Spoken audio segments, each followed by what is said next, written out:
nga ba ang daming adults ngayon ang bumibili ng toys? Look at this Star Wars collection behind me. Well, this is what we call kidulting.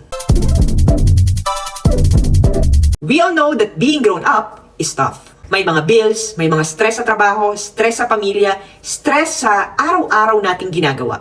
Kaya hindi nakakapagtaka kung bakit ang mga Gen Zs at Millennials ay bumabalik sa toys, collections, and yung mga plushies. This is our way of reconnecting with the simple joys that we had nung bata pa tayo. Kumbaga para siyang healing your inner child. Plus, with the adult money that you have, you're now able to buy these things. Kidulting is actually a big shift. And the pop culture icons like Star Wars, Pokemon, Marvel, they keep our childhood alive.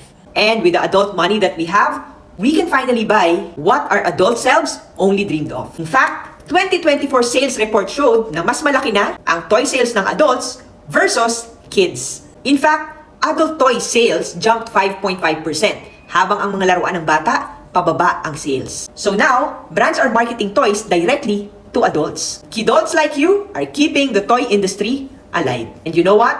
Toys and games reduce stress and bring emotional comfort to kidults. During COVID, ang daming adults ang bumalik sa puzzles, board games, and collectibles. And they never stop. So if you're an adult na may plushie pa rin sa kama, or may Star Wars collection, or may life-size Marvel figures ka like this behind me, you're not weird, you're not immature, you're just being part of the kidulting generation. Because let's face it, adulting is stressful. Sometimes, the best therapy is to play. Ikaw, part ka din ba ng kidulting generation?